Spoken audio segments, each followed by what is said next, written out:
Hello दोस्तों, आज हम जिस टॉपिक पर बात करने वाले हैं उस टॉपिक का नाम है बांग्लादेश। जैसा कि आपको पता है कि बांग्लादेश आज के समय में एक देश है और आज हम इसी देश के जन्म की कहानी सुनेंगे। 1947 में जब हमारा देश आज़ाद हुआ था तो हमारे देश के दो टुकड़े होने वाले थे, एक पाकिस्तान और एक हिंदुस्तान, जो आज का भारत है। 1947 के दौरान जब हमारे देश को आज़ादी मिलने वाली थी तब मोहम्मद अली जिन्ना, जो कि एक मुसलमान थे, उन्होंने ये प्रस्ताव दिया कि हिंदुओं का एक देश और मुसलमानों का एक देश होना चाहिए। और फिर आज़ादी के समय भारत के दो टुकड़े होने वाले थे, एक तो था पाकिस्तान और एक था भारत। 1947 के दौरान बांग्लादेश पाकिस्तान का ही हिस्सा था और पाकिस्तान एक अजीब से नक्शे वाला देश उस समय था। दरअसल भारत का पश्चिमी हिस्सा, जो आज का पाकिस्तान है, वो हिस्सा था और उसके अलावा भारत का पूर्वी हिस्सा, जो आज का बांग्लादेश है, वो भी पाकिस्तान का ही हिस्सा था। धर्म से बड़ी चीज़ होती है भाषा, ये बात जिन्ना उस समय समझ नहीं पाए और शायद उसी का नतीजा था कि बांग्लादेश पाकिस्तान से अलग होकर एक नया देश बनकर सामने आया। मैं ऐसा क्यों कह रहा हूँ? दरअसल जो आज का पाकिस्तान है, 1947 से पहले वो भारत का ही हिस्सा हुआ करता था, जिसमें थोड़ा पंजाब का हिस्सा, बलूचिस्तान का हिस्सा, थोड़ा सिंध का हिस्सा आता था।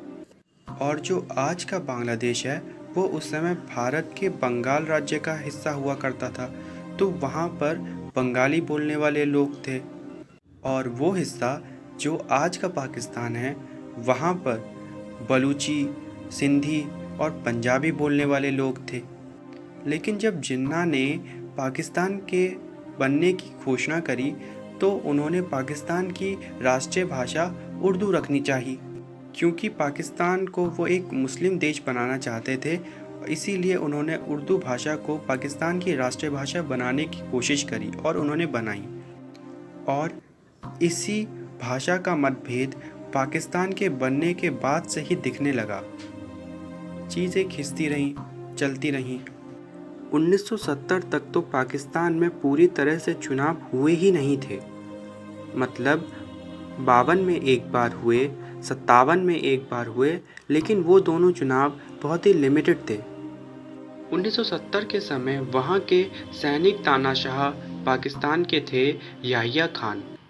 याहिया खान को लग गया था कि अब बिना इलेक्शन कराए बात बन नहीं पाएगी। उस समय पूर्वी पाकिस्तान, यानी जो आज का बांग्लादेश है, उसमें एक नेता थे जिनका नाम था जुल्फ़िकार अली भुट्टो।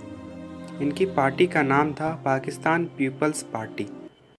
जुल्फ़िकार अली भुट्टो बहुत ही पढ़े लिखे आदमी थे, सैमफर्ड इंग्लैंड में पढ़े हुए थे, तो इसी तरह की बातें वो किया करते थे।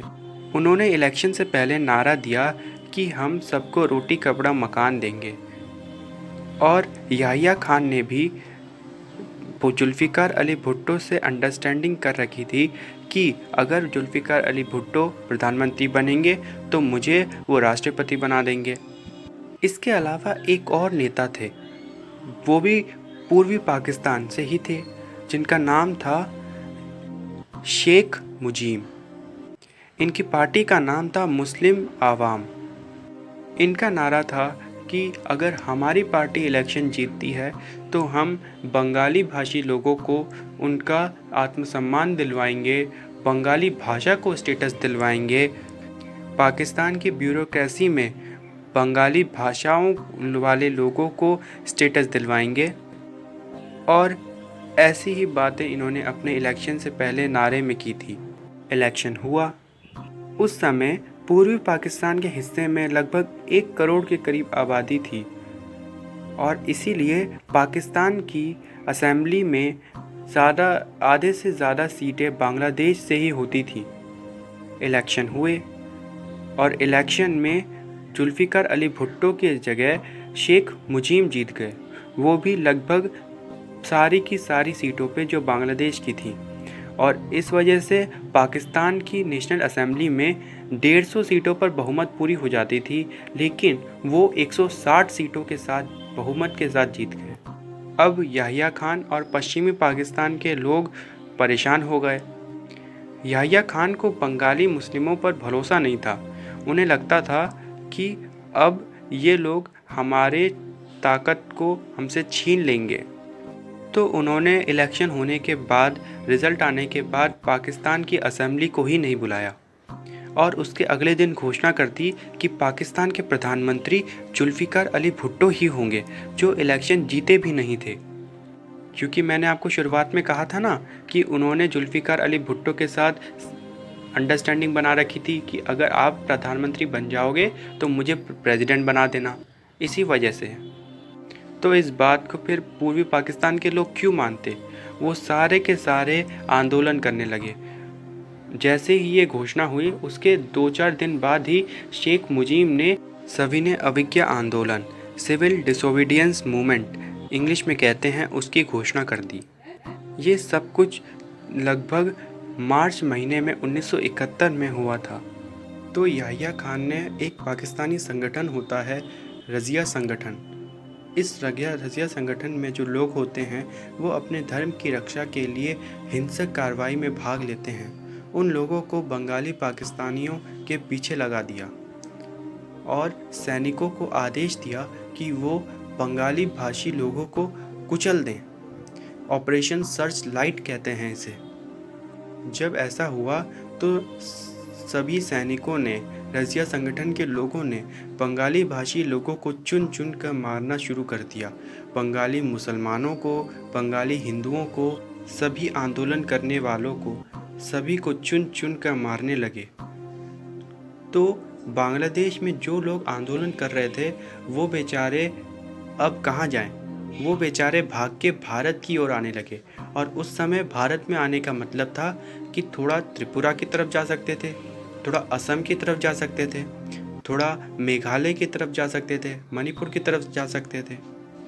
ये जो आप CAA, NRC, रिफ्यूजीज़ के बारे में सुनते हैं, ये सभी कहानी बांग्लादेश के उस दिन से ही शुरू हुई जब से बांग्लादेश के लोग हमारे देश में भाग के आने लगे। अब इंदिरा गांधी पर दबाव था। उस समय 1971 के समय हमारे भारत में 5वें इलेक्शन के बाद इंदिरा गांधी प्रधानमंत्री बनी थी और उनके प्रधानमंत्री बनते ही बांग्लादेश का संकट उनके सर पर आ गया। इंदिरा गांधी खुलकर कुछ करने में झिझक रही थी क्योंकि 1962 और 65 में भारत युद्ध कर ही चुका था और आज़ादी के बाद भारत को काफ़ी समय नहीं हुआ था और इसीलिए भारत इतना मजबूत देश नहीं था कि एक और लड़ाई का बोझ उठा सके। अमेरिका और चीन दोनों खुलकर पाकिस्तान के साथ थे। इंदिरा गांधी को ये भी डर था कि अगर उन्होंने कुछ किया और अमेरिका ने भारत पर हमला बोल दिया तो भारत का अमेरिका से युद्ध लड़ना बहुत मुश्किल हो जाएगा। सो इस वीडियो के लिए इतना ही। आगे की कहानी जानने के लिए आपको इस वीडियो का नेक्स्ट पार्ट देखना होगा। अगर वीडियो अच्छा लगे तो वीडियो को लाइक एंड शेयर करना और चैनल को सब्सक्राइब भी करना। ऐसे ही मोर हिस्ट्री और फिलॉसफी से जुड़ी और वीडियोस को देखने के लिए